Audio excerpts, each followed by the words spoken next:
ધાનેરા તાલુકાની મોટામેડા પ્રાથમિક શાળા ખાતેથી ધાનેરા તાલુકાની વિવિધ પ્રાથમિક શાળામાં અભ્યાસ કરતા 40,000 બાળકો શ્રીમદ ભગવદ ગીતાના સિદ્ધાંતો અને મૂલ્યો આધારિત ગીતા અભ્યાસ સહચિંતન કરે તેવા કાર્યક્રમ સાથે શુભ શરૂઆત કરાઈ છે।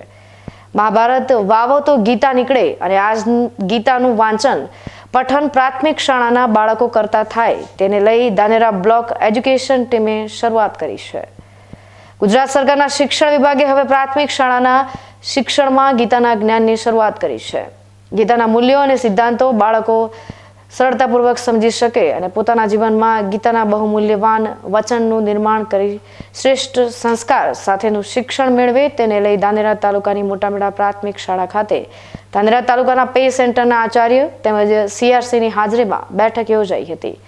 આ બેઠકમાં શાળામાં આવતા બાળકો પ્રાર્થના દરમિયાન ગીતાનું પઠન કરે જેથી બાળકોમાં નાનપણથી સંસ્કારનું સિંચન થાય। આ નવતર પ્રયોગની શરૂઆત કરવામાં આવી છે।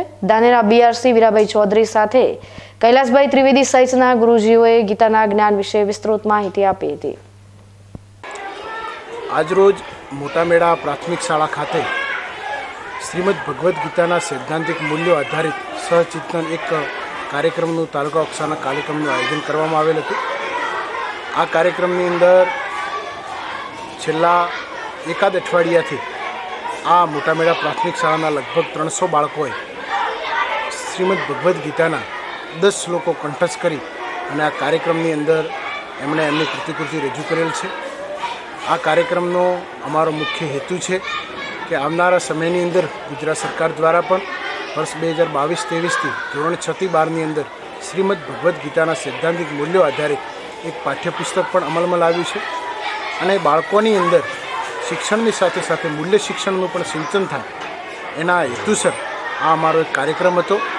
સાથે સમગ્ર તાલુકાની અંદર લગભગ 40,000 જે બાળકો અભ્યાસ કરી રહ્યા છે એ 40,000 બાળકો સુધી આ વિચાર પહોંચે એટલા માટે આજના આ તબક્કે અમારા કાર્યક્રમની અંદર અમારા શિક્ષક સંઘના તમામ હોદ્દેદારો સાથે સાથે અમારા પે સેન્ટર શાળાના આચાર્યશ્રીઓ, અમારી ટીમ એજ્યુકેશન તમામ સીઆરસી કોઓર્ડિનેટર મિત્રો અને પેટા શાળાના સમગ્ર આચાર્યશ્રીઓએ આહવાન કર્યું છે કે આવનારા સમયની અંદર 40,000 બાળકો સુધી શ્રીમદ ભગવદ્ ગીતાના સૈદ્ધાંતિક મૂલ્યો આધારિત જે વિચારો છે એ વિચારો પહોંચે અને બાળકોની અંદર સંસ્કારોનું સિંચન થાય એ અમારો મુખ્ય હેતુ છે।